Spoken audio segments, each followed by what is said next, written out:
ভারতবর্ষের মহান মুক্তিযোদ্ধাদের মধ্যে নেতাজি সুভাষ চন্দ্র বসু, মহাত্মা গান্ধী, ভগৎ সিং, ক্ষুদিরাম বসু, মাস্টারদা সূর্য সেন, বিনয় বাদল দীনেশ, যারা জীবনের শেষ বিন্দু পর্যন্ত ভারতকে স্বাধীন করার জন্য কঠোর সংগ্রাম করেছিলেন। তাদের এই কঠোর সংগ্রামের ফল আজ আমরা স্বাধীন আমাদের ভারতবর্ষ।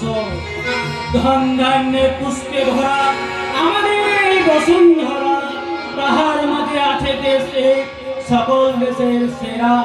ও সে স্বপ্ন দিয়ে তৈরি সে দেশ, স্মৃতি দিয়ে ঘেরা, এমন দেশটি কোথাও খুঁজে পাবে না গো তুমি। সকল দেশের রানী সেজে আমার জন্মভূমি।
এবারে তোমরা সবাই বাড়ি যাও, কাল আবার স্কুলে আসবে, কেমন?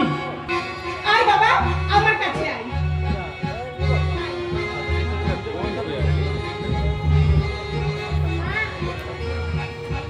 মা, আমার খুব খিদে পেয়েছে।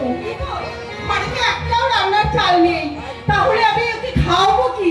এমন করে চললে আমাদের সংসারটা চলবে কেমন করে গো? আমিও চিন্তায় আছি খুব কল্যাণে। আচ্ছা, তুমি এক কাজ করো, এই গ্রামের ছেলেরা যারা আমাদের স্কুলে পড়তে আসবে তাদের কাছ থেকে তুমি কিছু কিছু করে টাকা নাও। আরে বাবা, এটা তো সরকারি স্কুল নয়।